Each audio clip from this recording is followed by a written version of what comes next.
That night, the desert held its breath.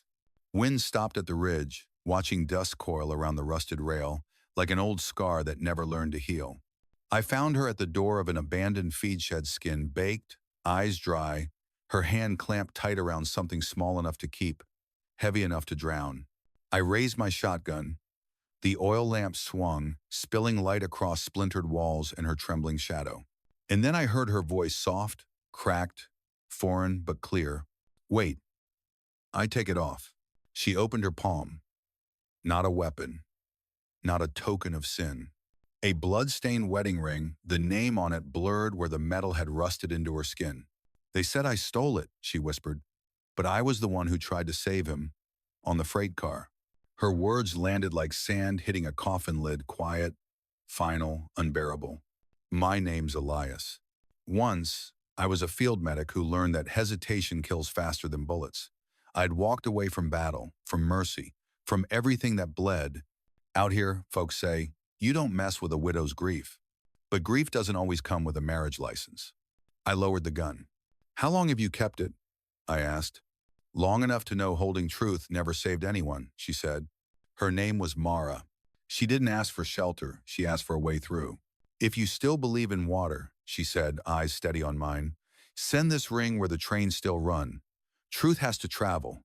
You can't bury it in sand." Outside, I heard horses' measured steps, polite in that cruel way men can be when they've already decided what you're worth. 3 knocks. Silence. 3 again. Railroad men. I knew the rhythm. The same kind of men who once decided who lives, who starves, and whose land gets signed over in the dark. My finger brushed the trigger, then stopped. There's a saying in these parts: no one can redo the past, but a decent man can make it gentler. I blew out the lamp. The dark folded around us. And for the first time in years, I chose not to hold on to fear, to guilt, to silence. The ring sat in my hand, heavy as a letter that had waited too long to be mailed. Tonight I would send it. Because some truths don't belong to the living, they belong to whoever's brave enough to carry them forward. They say out here, a man's worth is measured by how quiet he can stay when the wind starts lying. For years, I'd done just that. Kept to myself, patched fence posts, nursed the horses, and pretended the land didn't whisper back. My ranch sat 30 miles west of nowhere, in a valley so dry the grass learned to pray for rain. Folks in town called it God's elbow, because even he didn't stretch that far. The house wasn't much. 2 rooms, a stove that coughed like an old man, and a porch that had given up on standing straight. But it was enough for a man who didn't want company, didn't want memories, and sure as hell didn't want to remember what mercy used to feel like.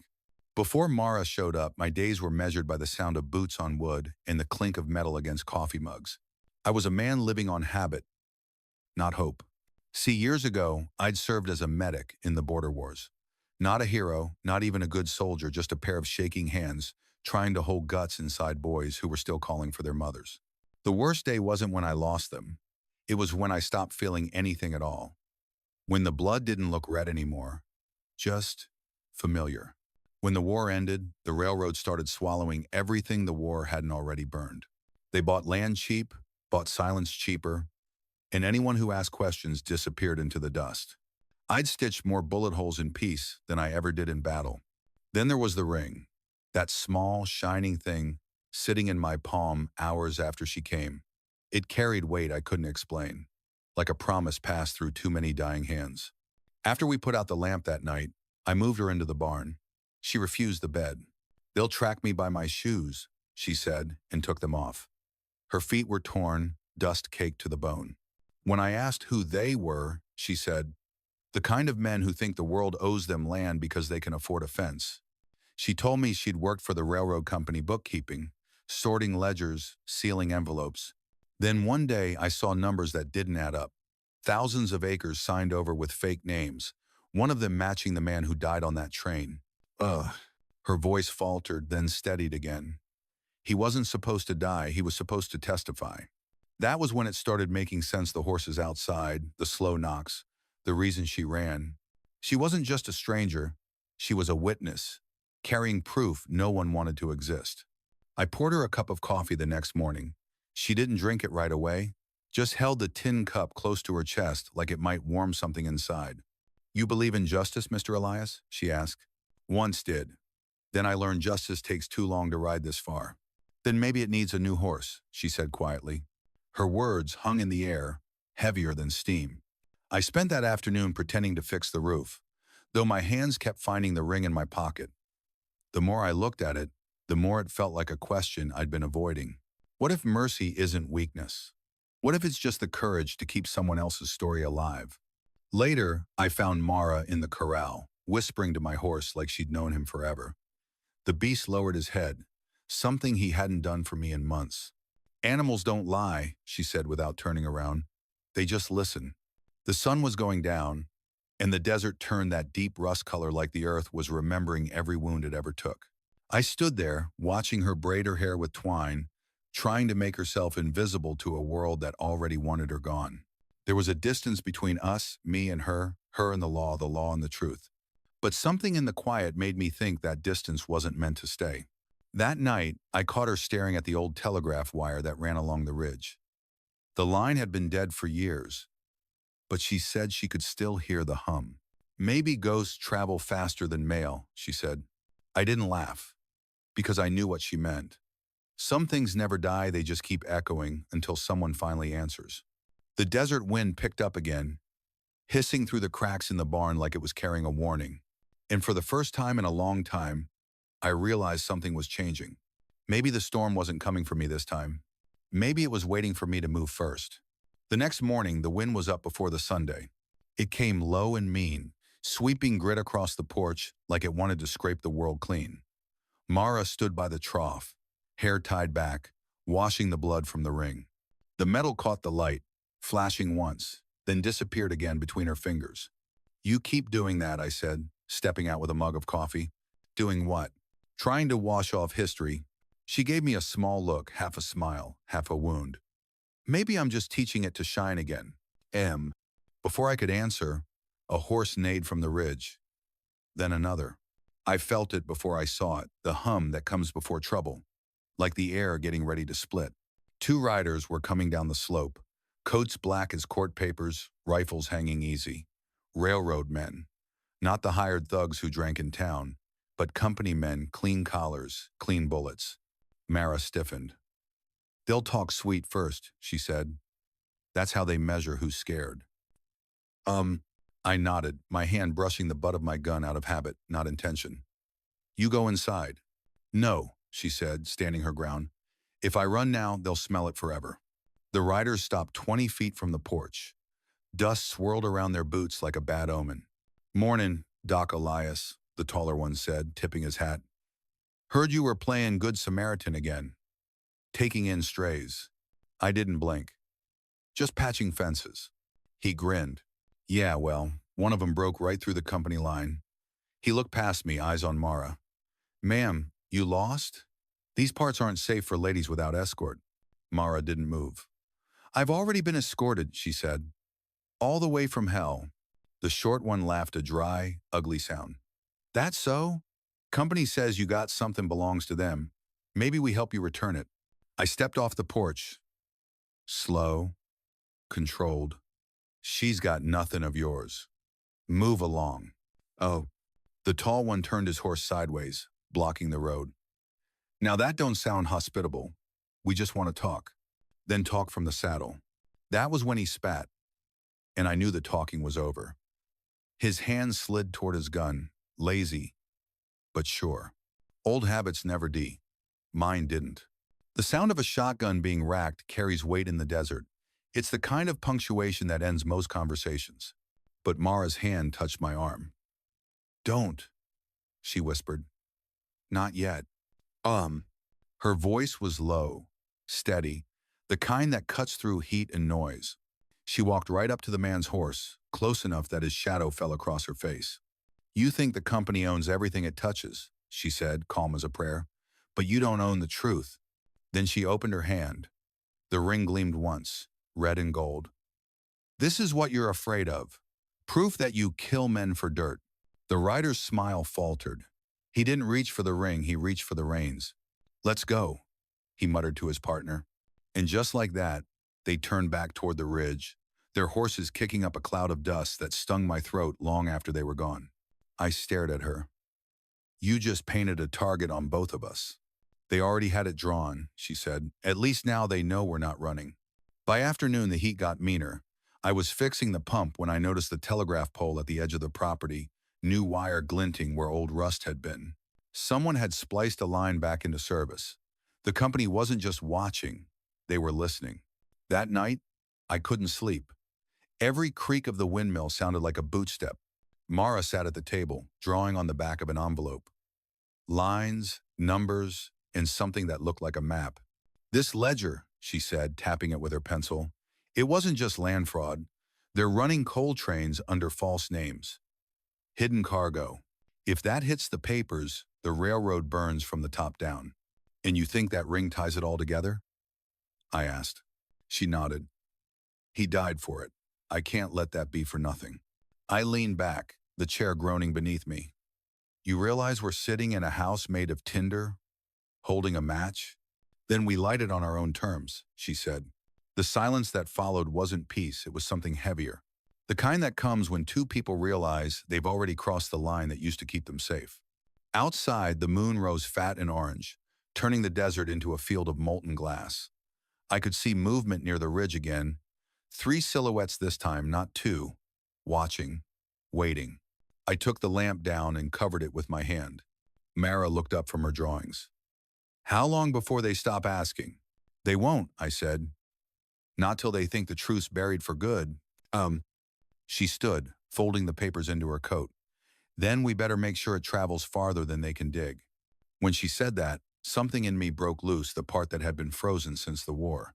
Maybe justice was a long ride. But for the first time, I felt like saddling up. The next morning, before dawn, we packed the horse. One saddlebag held food, the other the ring wrapped in a rag.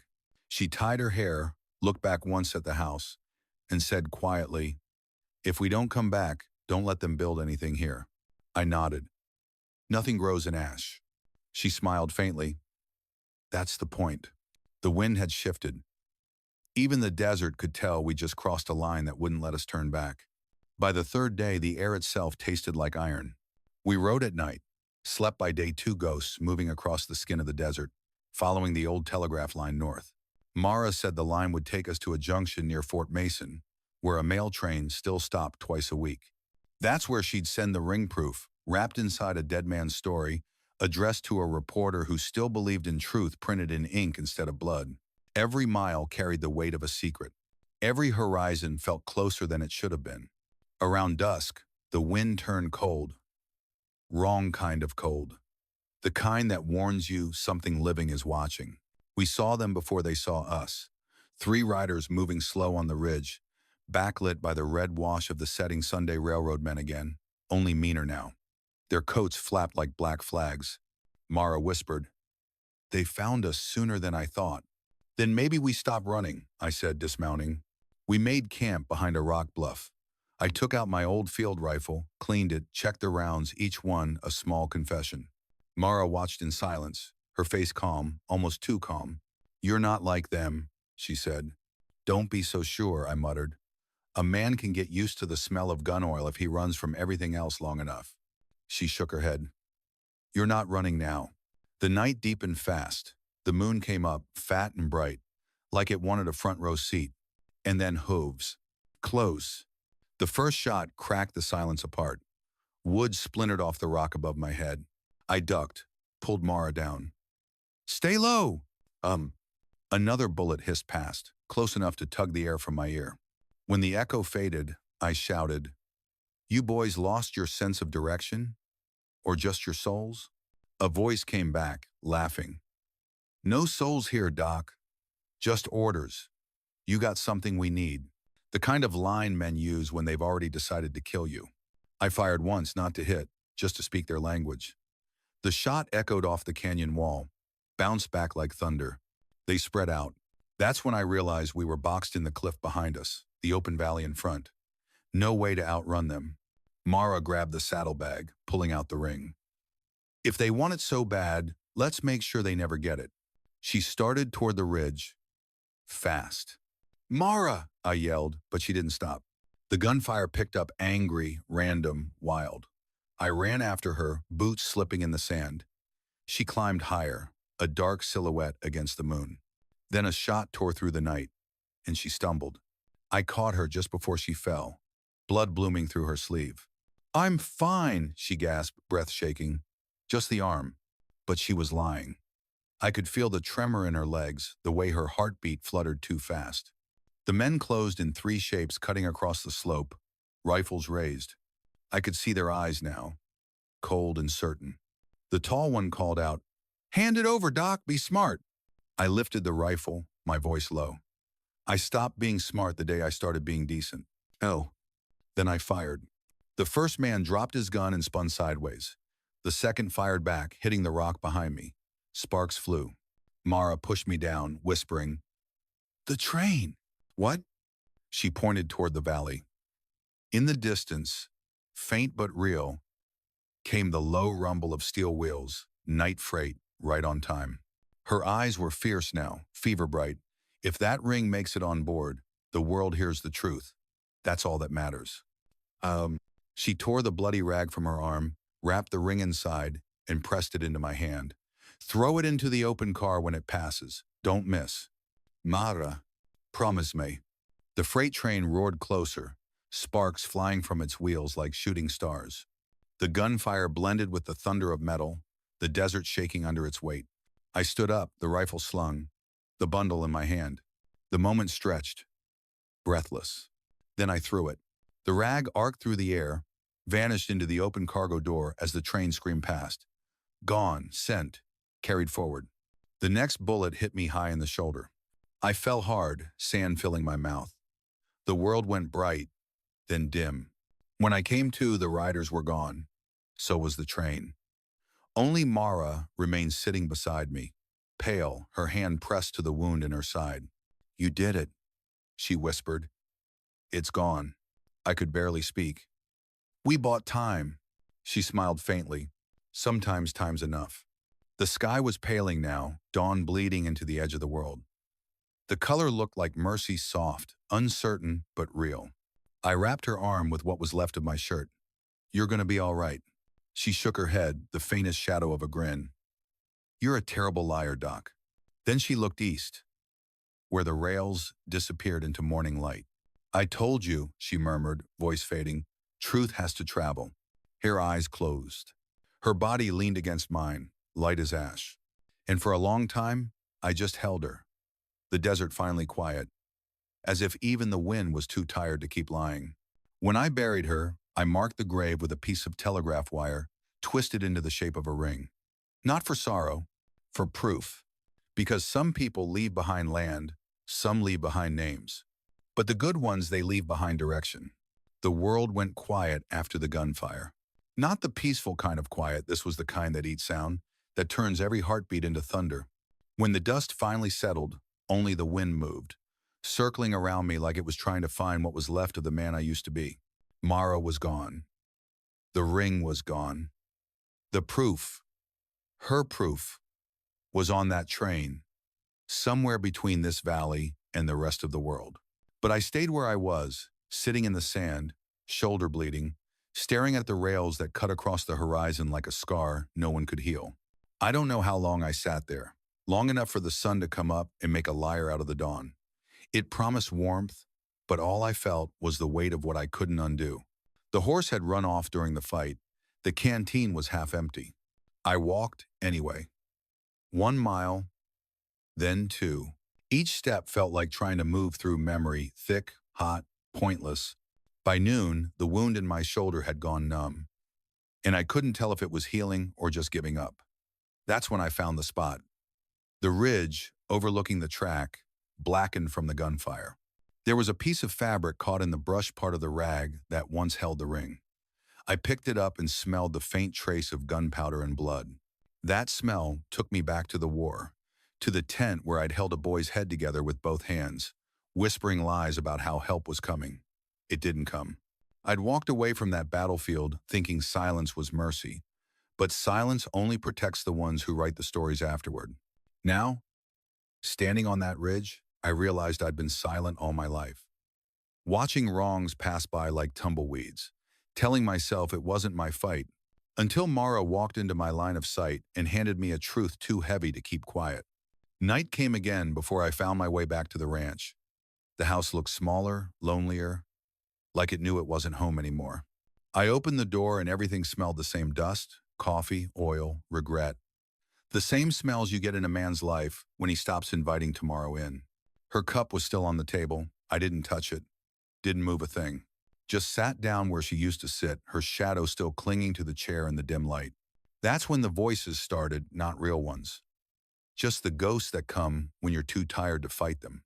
"You did what you could," one said. "Did I?" I answered out loud. "Or did I just wait long enough to feel less guilty about it?" The silence answered back the way it always does. Patient, cruel. I took out the old telegraph receiver from the shelf, brushed the dust off, and hooked it to the dead wire running behind the house. It hadn't worked in years, but I needed the sound, the click of contact, the pulse of life. I started tapping nonsense at first, then names, then the word proof. Over and over. Proof. Proof. Proof. No one answered. But for a moment, I imagined Mara hearing it somewhere beyond the dust, smiling that stubborn half-smile of hers. Days passed. I don't remember eating. The wounds scabbed over, ugly but holding. The sky burned itself out each evening, throwing red across the ranch like it was mocking me another sunset for the man who couldn't save anyone. Then came the day the letter arrived. A rider from the post road dropped it off without a word, just a folded envelope with no return address. Inside was a newspaper clipping. The Kansas Chronicle, August 18th. The headline read, "Railroad Fraud Exposed. Whistleblowers' Evidence Triggers Federal Inquiry." I stared at the words until they blurred. Somehow, the ring had made it. The proof had found its way. But instead of relief, something else came: a hollow, almost unbearable ache. Because the story was out there, but she wasn't. The article mentioned an anonymous source. No names, no pictures, just a line at the end. A truth sent by mail from somewhere west of Fort Mason. That was her. That was us. I went out to the corral and leaned on the fence until my legs stopped shaking. The sky above the valley was turning that strange, blue-gray color the desert gets before a storm. Something rare, something alive. For the first time in months, maybe years, I let the rain fall on my face when it came. The drops hit the dirt, darkening it one by one. I thought about Mara's words. "If you still believe in water, send it." She'd said truth had to travel. She never said what to do once it arrived. That night, I didn't light the lamp. Didn't need to. The thunder rolling across the plains was enough. I sat there listening to it, to the sound of the world, remembering how to speak again. Somewhere in the dark, I said her name. Not like a prayer, more like a promise. The kind that doesn't beg for anything, just vows to keep walking the road until it ends. And I realized then that grief isn't the price of love, it's the proof of it. The proof that something mattered enough to hurt. Maybe that's what healing really is. Not erasing the past, but finding the courage to live with it. So I left the door open that night, just in case the rain wanted to come inside. The desert had waited long enough to feel human again. It rained for 2 days straight, real rain. Not the stingy kind that teases and quits, but the kind that soaks into bones and memories alike. The valley changed color. The dust turned dark, the rails hissed, and every crack in the wood swelled back to life, like the land itself had been waiting for a reason to breathe again. By the third morning, the storm had passed, and with it came the sound I hadn't heard in years: hoofbeats that weren't hunting, but honest. A government seal glinted on the saddlebag of the rider coming down the ridge. He introduced himself as Marshal Holden, said he'd come from Fort Mason. "Got word your name turned up in a federal inquiry," he said. "Says you helped deliver key evidence on the railroad fraud case." I didn't answer right away. My hands were still stained with the dirt from Mara's grave. "Helped?" I repeated quietly, almost to myself. "That's one word for it." He nodded, glancing at the small wooden cross near the fence. "The woman, was she the courier?" "She was the truth," I said simply. The marshal looked down, took off his hat. "World's better because of her. Paper says they seized every account, arrested 6 executives, even the governor's name's on the list." He hesitated, then added, "They'll build a memorial for the whistleblower. Don't suppose you know who she was?" I looked past him, toward the horizon where the tracks vanished into light. Yeah, I said after a moment. Her name was Mara. He studied me for a long second, then extended a small envelope. For you. Came through the Chronicle office. No return. When he left, the world went quiet again, just the sound of the wind brushing through wet sage. I stood there a long while before opening the letter. Inside was a clipping and a note written in a careful, unfamiliar hand. Your story reached me. The ring arrived wrapped in a train manifest in a blood-stained rag. I've turned over the ledgers to the authorities. The woman's courage will not be forgotten. Neither will yours. L.R. And below that, taped to the paper, was the ring. Cleaned. The blood gone, the engraving restored. D. Lewis, 1874. I turned it over in my palm, the way she once had.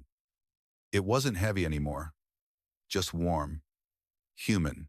That night, I lit the lamp again for the first time in weeks. I set the ring on the table next to the old telegraph receiver. And for reasons I can't name, I started tapping. Slow, deliberate, spelling her name in dots and dashes. M-A-R-A. Then, without thinking, I tapped the next word. S-E-N-T, because that's what she was, not lost, not gone. Sent. The next day, I rode into town for the first time since before the war. The place looked smaller, like someone had scraped the lies off its surface. New posters hung in the general store, railroad officials indicted, hearings scheduled, funds returned to homesteaders. People stood in clusters reading, talking low, half afraid to believe it was real. When I stepped inside, old man Tully from behind the counter squinted. Well, I'll be damned. Elias the Hermit come down from the hills. World must have turned clean for that to happen. Not clean, I said. Just started washing. He poured coffee and slid it over. Heard you had a hand in all this. Not me, I said. Someone braver. He nodded, eyes softer than I remembered. World runs on folks like that, ones who don't get their names in print but change things anyway. On the ride back, I passed a group of children playing near the tracks. They'd built a little tower of stones and set a tin cup on top. One of them shouted, "Look, Pa! We made a signal post!" Their laughter carried on the wind, light and unafraid. It struck me then this was what Mara had wanted. Not glory, not revenge. Just for someone else to grow up in a place where truth didn't have to hide. That night, I went to the grave. The rain had washed the dirt smooth. I laid the ring there not as a goodbye but as a return back to where it belonged. I thought saving the truth would save me, I said quietly. Turns out, it just showed me what being alive really means. The stars came out one by one, sharp as nails, but gentler than they used to be. Somewhere far off, a train whistle sounded mournful, steady, alive. I thought about the saying I'd carried all my life. You can't redo the past. Maybe not. But standing there, with the air smelling like wet iron and sage, I realized you could make it gentler. That was enough. I didn't rebuild the fence line the next morning. I tore it down. The land wasn't meant to be split up by grief or greed. I left it open, let the wind pass through. Weeks later, I started hearing from folks who'd lost everything to the railroad. They came through, asking about the case, about the woman whose story turned the tide. I told them what I could, which wasn't much. Just that she believed in something bigger than fear. And that maybe that's all any of us should be remembered for. As the season turned, grass started pushing up through the cracks in the old porch. Green in a place that hadn't seen green in years. It wasn't much, but it was proof the kind that doesn't need to be spoken to be true. I still hear the train sometimes. When I do, I stand on the ridge and watch its smoke curl into the sky. Every whistle feels like her voice crossing the distance between what was and what's still possible. I whisper back. Same words every time. You made it. And the echo that comes back isn't sorrow anymore. It's something lighter, something that sounds a lot like peace. By spring, the valley no longer looked like the place I'd buried her in. Grass had claimed the ridges again, soft and thin at first, then thicker, bolder, like it had waited years for permission to live. The air carried the smell of rain-soaked cedar, and something else I hadn't felt in a long time: forgiveness. The railroad stopped running through this stretch months ago. The tracks lay half buried in sand, their metal dulled to the color of old pewter. The company folded under the weight of its own lies, and word spread that new settlers were coming, families who'd lost everything once but still believed in beginning again. I stayed, not out of duty, but because the silence had changed. It wasn't empty anymore. It hummed, quiet and alive, like a prayer that no longer needed words. Some nights I sit on the porch with a cup of coffee gone cold and listen to the wind carry the echo of trains that aren't there. In that sound, I hear her Mara steady as ever, reminding me that truth doesn't vanish, it travels. There's a telegraph pole still standing by the corral. I fixed the wire a few weeks back, not to send messages, just to let it sing when the breeze passes through. It hums a single note, low and constant. A note of proof. A note of peace. Last week, a young couple stopped by. They said they were looking for land to start a school, a place to teach the children of the railroad workers who'd lost their homes. The man asked if I knew who owned this stretch. I told him, nobody, not anymore. He looked at me strange. I smiled. That's the point. They left an old wooden sign at the gate before they went. Burned into it, in careful letters, were the words, "The Mara Ridge School." I didn't ask them to take it down. Some names deserve to stay. At dusk, the sky turns copper, and the light hits the land just right, turning everything to gold for a breath. That's when I remember her laugh, dry and soft like sage breaking underfoot, and her last words, "If you still believe in water, send it." So I do. Every morning I pump water into the trough, even on days when no horses come. I let it overflow, running down into the dirt until it disappears. Because that's how faith works out here. You don't hoard it. You let it find its own way. The desert doesn't forget, but it forgives slow. It listens. It softens. And maybe that's all a man can ask for at the end of it. Not to start over, but to make peace with the echoes he leaves behind. The wind picks up again tonight, sliding through the wire, carrying that same faint hum. I close my eyes, let it wash through me, and whisper the only words that still matter. We sent it, Mara. It made it. Then I breathe. And for the first time in years, the air feels light. If you've stayed with me until this moment, thank you. Some stories don't end with applause. They end with silence. The kind that lets truth settle into your chest, quietly, like rain sinking into the ground. Out here, we learn something the hard way. You can't hold on to everything you love, but you can send it forward. A word, a kindness, a truth, and maybe that's how the world softens, one soul at a time.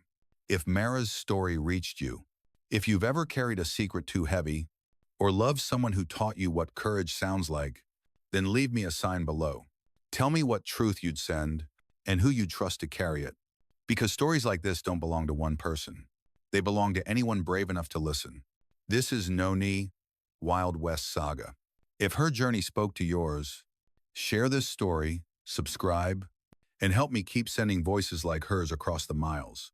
Until next time, ride gentle, and remember, we can't redo the past, but we can make it gentler.